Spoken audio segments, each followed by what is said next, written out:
The morning sun cast long shadows across New Haven Colony when the ships appeared. They came silently through the amber-colored sky, their metal hulls gleaming like knives. The colonists stopped their daily work and stared upward with growing fear. Kim Tae-ho wiped grease from his hands with an old cloth as he stepped out of his repair shop. His dark eyes tracked the alien vessels as they descended toward the main landing area. Behind him, tools scattered across workbenches told the story of a man who could fix anything with moving parts. His calloused fingers had built half the colony's power systems and repaired the other half. Tae-ho. His wife's voice was steady, but he heard the worry underneath. Dr. Lee Min-ah emerged from the research lab next door, her tablet clutched against her chest. 20 years of marriage had taught him to read every micro-expression on her face. Right now she was calculating odds and finding them poor. Their children appeared as if summoned by some invisible signal. So young, 17 and tall like her mother, moved with the quiet grace of someone who had learned early to observe everything and reveal nothing. Her younger brother Junwoo followed, 15 years old and already showing signs of his father's technical mind. Both teenagers had grown up on New Haven, but their parents had made sure they never forgot they were the children of Earth's former military elite. The alien ships settled onto the landing pad without even a whisper of sound. Their technology was so advanced that atmospheric entry created no sonic boom, no heat distortion. Nothing to announce their arrival except the growing shadow they cast over the colony. Administrator Park's voice crackled over the colony-wide communication system. All residents remain in your homes. This is not a drill. Repeat, this is not a drill. But the Kim family didn't move. They stood together outside Tae-ho's workshop, watching as beings emerged from the ships. The aliens were tall and graceful, with crystalline scales that shifted through different colors as they moved. Their faces were angular and sharp, with large eyes that seemed to see everything at once. The leader stepped forward, and a holographic document appeared floating above its clawed hand. The writing shifted and changed, translating into human script as they watched. Greetings, human colony, the alien spoke through a translator device that made its voice sound flat and emotionless. I am Magistrate Veltar of the Galactic Arbitration Council. We are here on official business. Administrator Park hurried across the landing pad, his security team trailing behind with weapons they all knew would be useless against alien technology. Welcome to New Haven, Park said, trying to keep his voice steady. How can we help you? The magistrate's scales shifted to a darker shade. Your species has violated territorial boundaries in the Kepler sector. The Zephyrian Empire has filed a formal complaint. Compensation is required. But we've never been to the Kepler sector, Park protested. Our colony ships followed approved routes. We have all the documentation. The violation is confirmed, Veltar interrupted. However, the Council recognizes that your colony is small and lacks resources for full compensation. Therefore, we will accept alternative payment. The holographic document expanded, showing detailed charts and legal text that hurt to look at directly. One family unit will serve 50 standard years aboard Zephyrian vessels. This settles the debt for your entire colony. Park felt the blood drain from his face. You can't be serious. We're not property to be traded. You are citizens of a species that violated council law, Veltar replied. The family unit designated Kim Lee has been selected based on optimal skill distribution and genetic diversity. Across the landing pad, Tae-ho felt his wife's hand slip into his. Her fingers were cold despite the warm morning air. Without looking down, he squeezed her hand in a pattern they had developed years ago during their service days. 3 short pulses followed by 2 long ones. In their private code it meant, be ready. So-young felt her parents' tension and casually reached up to adjust her jacket collar. Her fingers found the tiny recorder device her father had built into the fabric months ago, during one of his routine maintenance sessions on her clothing. The device was smaller than her thumbnail and completely undetectable by normal scans. It began recording everything. Junwoo's young mind was already working differently than those around him. While others saw frightening alien weapons, he was memorizing energy patterns and power signatures. His father had taught him during their weekend camping trips, which had really been survival and reconnaissance training disguised as family fun. This is completely unacceptable, Park continued arguing with the magistrate. These are civilians, not criminals. The decision is final, Veltar announced. Energy weapons powered up around the landing pad with a high-pitched whine that made everyone's teeth ache. Kim family unit, step forward. Tae-ho squeezed Min-ah's hand one more time, then let go. Together, the family walked across the landing pad with steady steps. They showed no fear, no hesitation, no sign that they were anything other than ordinary colonists accepting their fate. As they approached the alien transport ship, Minna leaned close to her children and whispered in Korean, "Remember what we practiced." The words were quiet, meant only for her family. The aliens' translators didn't even register the comment. After all, what could primitive humans possibly be planning that would matter to beings with such advanced technology? The transport ship's doors opened with a soft hiss, revealing an interior that glowed with strange blue light. The Kim family walked inside without looking back.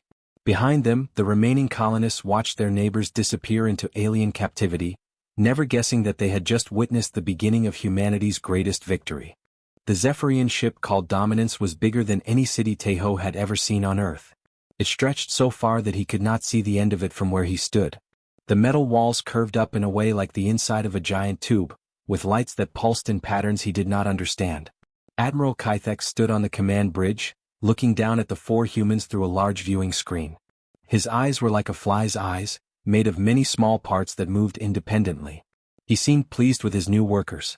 "Put the man in the engine room," he told his assistant. "The woman can work with our food plants. The two young ones will watch our computers and messages." The Zephyrian guards split up the family quickly. Taeho found himself in a maze of corridors that all looked the same. The walls were smooth and warm to the touch, and the air smelled like metal and something sweet he could not name. They gave him a box of tools that felt strange in his hands. The handles were too long for human fingers, and some of the tools had purposes he could only guess at. A Zephyrian engineer pointed at a large machine that was making unhappy noises. "This has been broken for 23 days, the alien said through his translator. "It controls the air we breathe on 7 decks. Fix it if you can." The engineer walked away, leaving Taeho alone with the machine. Other Zephyrian workers glanced at him occasionally, but most ignored him completely. To them he was just another tool like a wrench or a scanner. Taeho studied the machine carefully. It was unlike anything he had worked on before, but machines were machines. They all had the same basic needs: power, moving parts, and a job to do. He traced the power lines with his fingers and listened to the sounds the machine made. The problem was in the circulation system. The Zephyrians had tried to fix it by replacing parts, but they had missed the real issue. A small component was installed backwards, causing the whole system to work against itself. 6 hours later, the machine hummed quietly and efficiently. Taeho had not only fixed the original problem but found 3 other issues that would have caused failures in the coming weeks. The atmospheric processor now worked better than it had when it was new. Chief Engineer Vextar stared at his readings in surprise. "The human achieved 30% improvement in efficiency," he muttered to himself. "Lucky guess, perhaps." Meanwhile, 3 decks down, Minna stood in a vast garden under artificial sunlight.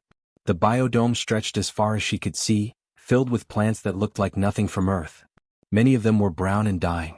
"The blight came 6 months ago," explained senior botanist Kelnix. His scales were green and blue, matching the healthy plants around him. "We lose more crops each day. Water the sick plants and remove the dead ones." Minna nodded and accepted the watering device they gave her. But instead of just following orders, she knelt beside the sick plants and examined them closely. She took small samples of leaves and soil when no one was looking. The blight was actually 3 different problems happening at once. The Zephyrians had been treating the symptoms but not the cause. Minna worked quietly for 2 days, testing and observing. Then she mixed a treatment using chemicals she found in the gardening supplies. Within a week, the dying plants were green and healthy again. Not only that, but Minna's treatment had made them stronger against other diseases that had not even appeared yet. "Remarkable intuition," Kelnix wrote in his report. "The human female shows promise, though her methods are primitive." On the communications deck, So-Young sat in front of screens full of alien writing and voices speaking in languages she had never heard. Her supervisor, a tall Zephyrian named Corval, had given her simple instructions. "Listen to the messages. If anything sounds urgent, call me. Most of it is routine ship business." So-Young nodded and put on the listening device. To Corval, she looked like a bored teenager doing a simple job. What he did not see was how quickly she was learning. Her mind absorbed the alien language patterns like a sponge soaking up water. By the end of her first week, she understood basic Zephyrian words. By the end of her second week, she could follow simple conversations. She began to recognize code patterns in their encrypted messages, seeing the mathematical structures underneath the scrambled words. Her brother Junwoo sat at a data entry station nearby. His job was to type information from one computer system into another. It was boring work that the Zephyrians thought perfect for a young human. But Junwoo was not just typing. Every time he accessed a file or moved data between systems, he learned more about how their computers worked. He mapped the network connections in his mind, building a picture of the ship's digital nervous system. He found security holes that the Zephyrians did not know existed. During their meal times, the family sat together at a small table in the workers' cafeteria. They ate strange food and spoke in quiet voices while Zephyrian guards watched them from across the room. To the guards, the family looked like they were having normal conversations about their work and their food. They could not see the tiny hand signals the family used, or understand the meaning behind seemingly innocent Korean phrases. "The plants are growing well," Minna would say, while her fingers tapped against her cup in a pattern that meant, "Found 3 security weaknesses in biolab systems." "The communications equipment is very advanced," So-young replied, while her hand movements told her family, "Asterisk can decode their basic encryption. Need more time for military channels. Asterisk." Each day they learned more about their captors. Each day they grew more dangerous. But the Zephyrians saw only what they expected to see: primitive humans who were surprisingly good at simple tasks. They had no idea they were training their own defeat. After 2 months on the Zephyrian ship, the Kim family had become the most valuable workers in their departments. The aliens praised their skills and gave them more freedom to move around the massive vessel. What the Zephyrians did not know was that this freedom was exactly what the family had been working toward. Taeho walked through the engineering sections without any guards following him.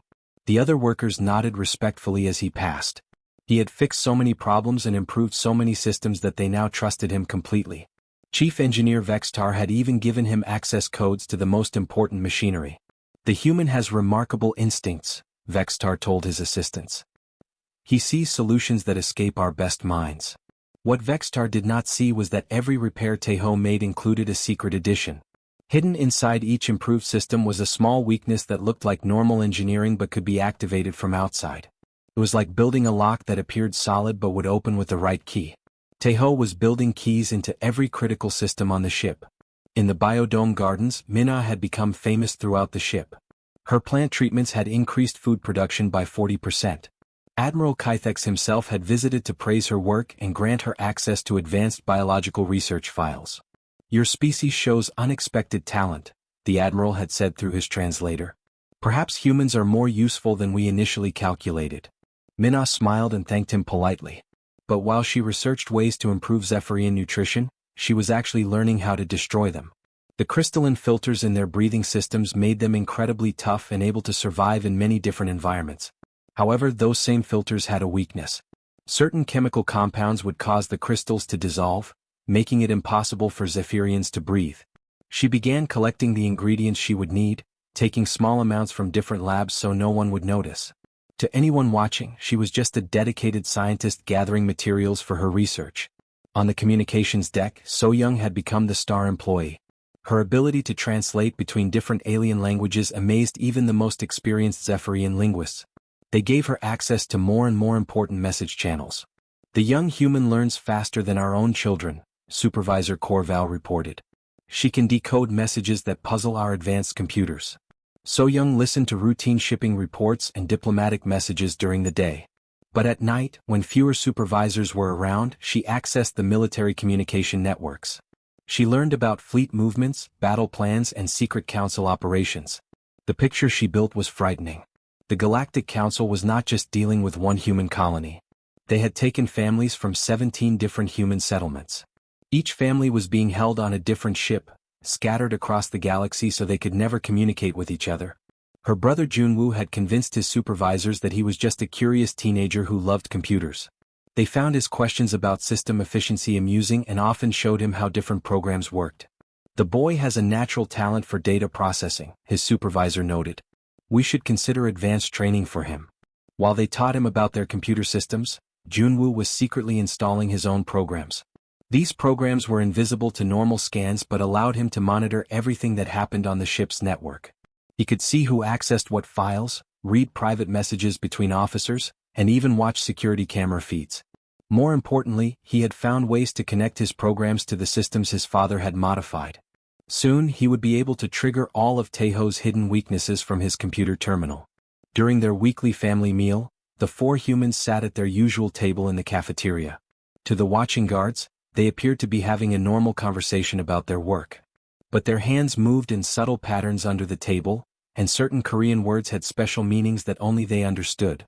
The food research is going very well, Mina said in Korean while her fingers tapped a complex message against her leg.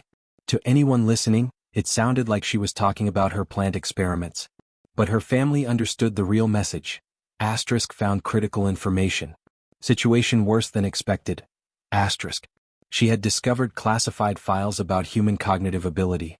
The reports were full of scientific data and charts, but the conclusion was terrifying. According to Zephyrian research, humans learned and adapted faster than any other known species in the galaxy. If left alone, humanity would become technologically advanced enough to challenge the Council's power within just a few generations. The territorial violation that had justified taking their family was completely false. There had been no human ships in the Kepler sector. The evidence had been manufactured by Council agents who needed an excuse to begin capturing human families. The claiming program was not punishment for a crime. It was a preemptive strike designed to break up human communities before they became too dangerous. The Council planned to keep human families scattered and isolated, using them as workers while preventing them from developing advanced technology. Mina's fingers continued their silent message. Asterisk, we are not prisoners. We are specimens in an experiment. Asterisk. Taeho received the information and processed its implications quickly. His own finger patterns were sharp and decisive. Time to go home. So-young nodded almost imperceptibly while pretending to eat her alien food. Her signals indicated that she had been monitoring similar operations against other human colonies. Junwoo's response confirmed that he had access to the ship's communication systems and could contact other captured families. The family finished their meal in apparent calm. The guards saw nothing suspicious in their behavior. They had no idea that they had just witnessed the moment when 4 human prisoners decided to become 4 human weapons. The Zephyrians had made a critical error. They had given their enemies the tools and knowledge needed for revenge. Now it was time to use them. The truth hit the Kim family like a cold wave. During their evening meal 3 days later, Mina shared what she had learned from the secret files. Her voice was barely a whisper as she spoke in Korean, mixing innocent words about food with terrible information. The soup tastes different today, she said, while her fingers spelled out numbers under the table. 200 families. 17 colonies. The Zephyrians had not taken just one family from New Haven. They had taken families from human settlements across the galaxy. So-young almost choked on her food when she understood the message. Her eyes met her mother's across the table, and she saw her own horror reflected there. Her hand movements were quick and urgent. Can we contact them? Junwoo's response was careful but determined. Asterisk, still working. Need better access to long-range communications. Asterisk. Their father Taeho ate his meal slowly, but his mind was racing.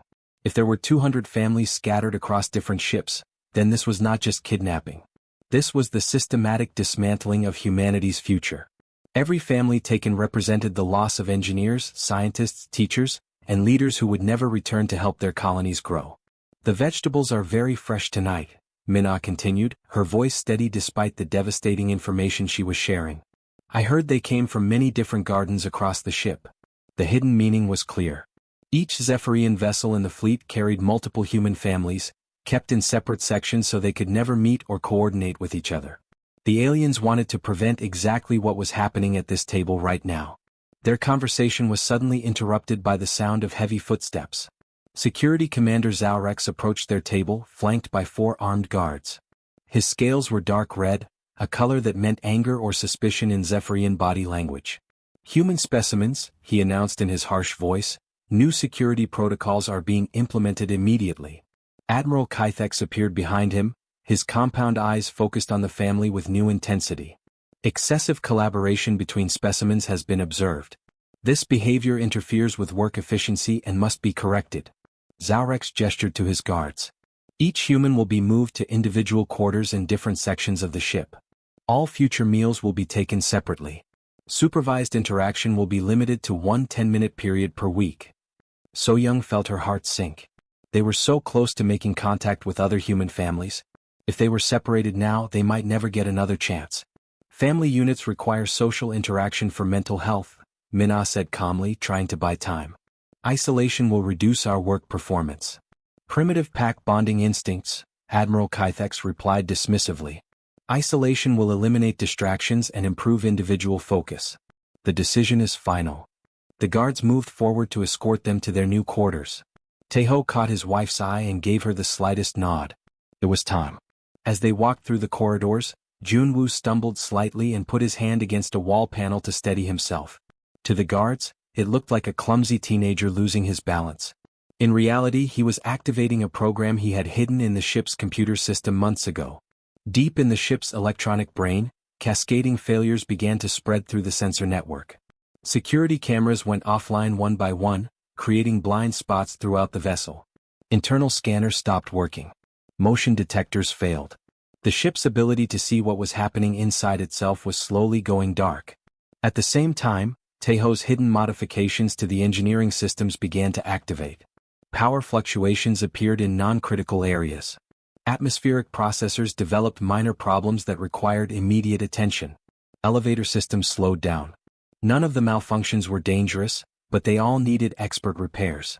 Alarm lights began flashing as the ship's computer systems detected multiple problems. Emergency crews rushed toward different sections of the vessel, creating chaos in the normally ordered Zephyrian operations. System failures on decks 7, 12, and 18, a voice announced over the ship's communication system. Engineering teams respond immediately. In the confusion, Minna slipped away from her guards and made her way to the biological research labs. She had prepared for this moment by memorizing the locations of specific chemicals she would need. Working quickly, she mixed compounds that would create an invisible gas. The gas was harmless to most species but would cause Zephyrian breathing filters to malfunction. She released the gas into the ship's ventilation system, where it would spread slowly throughout the vessel. Soon, Zephyrian crew members would find it difficult to breathe in certain areas of their own ship. So-young reached the communication center as alarms continued to sound around her. The few technicians on duty were too busy responding to emergency calls to notice one human teenager sitting at her usual workstation. She accessed the long-range communication array and began broadcasting on frequencies she had discovered weeks ago. Her message was simple but coded in a way that only other Koreans would understand. The Kim Lee family sends warm regards to all relatives traveling on distant ships. The reunion celebration begins now. Please join us in remembering the songs our grandmothers taught us. Across the Zephyrian fleet, human families on dozens of different ships received the transmission. To the aliens monitoring communications, it sounded like homesick prisoners sharing cultural messages. But the humans understood perfectly.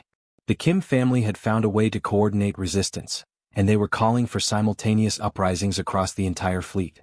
On Ship 7, the Park family heard the message and began their own revolt. On Ship 12, the Lee family activated plans they had been developing for months. On Ship 23, the Choi family started fires in strategic locations while taking control of their vessel's navigation systems. Admiral Kythek stood on his bridge, watching emergency reports flood in from across his fleet. What had started as a simple security precaution had somehow triggered coordinated rebellions on 47 different ships. His attempt to separate one troublesome family had just started a war. The moment So-young's message went out across the fleet, everything changed. On 47 different ships, human families who had been pretending to be helpless prisoners suddenly revealed what they really were. The Galactic Council's greatest nightmare was coming true in real time. Aboard the Dominance, the Kim family moved with military precision. Gone were the confused colonists who had been taken from New Haven. In their place stood 4 highly trained operatives who had spent months preparing for this exact moment. Taeho's sabotage activated across the ship simultaneously. Power systems that he had improved began shutting down critical Zephyrian systems while carefully maintaining life support for the other enslaved species aboard the vessel. Elevator controls locked down, trapping security forces on the wrong decks. Communication arrays failed, preventing calls for help. The engineering failures looked random to panicking Zephyrian technicians, but they followed a careful pattern designed to maximize chaos while protecting innocent prisoners. Minna's biological weapons spread through the ship's air circulation system. The invisible gas she had released was specifically designed to dissolve the crystalline filters that allowed Zephyrians to breathe in different atmospheres. Within minutes, Zephyrian crew members throughout the ship began collapsing as their respiratory systems failed. Other alien species aboard the ship found themselves completely unaffected. The enslaved Carillians, Vextari, and Melodians who had been working alongside the humans suddenly realized that their captors were helpless while they remained perfectly healthy. So-young sat at the main communication station, coordinating the rebellion across the entire fleet. Her fingers flew across alien control panels as she relayed tactical information between different human families and monitored Zephyrian emergency channels. Ship 14 reports engine room secure, she announced to her family. The Yoon family has taken their bridge. Ship 28 needs assistance with their navigation systems. Junwoo had commandeered the tactical weapons station on the bridge. The 15-year-old who had pretended to be curious about computers was now systematically turning the Dominance's massive weapon arrays against other ships in the fleet. Targeting Ship 9, he reported calmly. Their human family is trapped in the lower decks. Disabling their security systems now. Precise energy blasts knocked out specific systems on the targeted vessel without causing major damage. Within minutes, the human family aboard Ship 9 confirmed they had broken free and taken control. Admiral Kythex found himself trapped on his own bridge, gasping for air as his breathing filters failed. Around him, his senior officers collapsed one by one. The ship's defensive systems had turned against them, and even the blast doors would not respond to his commands. "This is impossible," he wheezed through his failing translator. "You are specimens. Laboratory subjects. Not soldiers." The bridge doors opened and Taeho stepped through, followed by his wife and children. There was no trace of the humble maintenance worker who had spent months repairing alien machinery. In his place stood a man with the bearing and confidence of someone who had commanded military operations.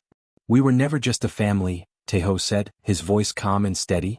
"We were a precision military unit that happened to be related by blood. Every family you claimed was carefully selected from Earth's most capable people." Minna moved to one of the bridge stations and activated a holographic display showing the status of the entire fleet. Ship after ship showed green indicators as human families completed their takeovers. "Engineers, scientists, communication specialists, tactical experts," she continued.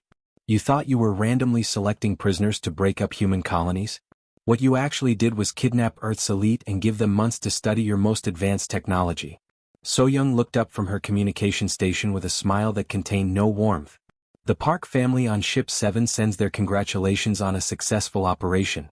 The Lee family on Ship 12 reports they've freed 37 enslaved aliens and captured the ship's entire command crew." More reports flowed in as she spoke. "Ship 15 is under human control. Ship 21 has surrendered. Ship 33 reports they've taken their engine room and are ready for the next phase." Junwoo's young voice carried clearly across the bridge as he announced the tactical situation. 47 ships now under human command, Father. We have control of the entire fleet's navigation and weapons systems.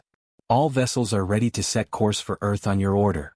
Admiral Kythex stared in horror as the scope of his defeat became clear. His compound eyes could barely focus as his oxygen-starved brain tried to process what had happened.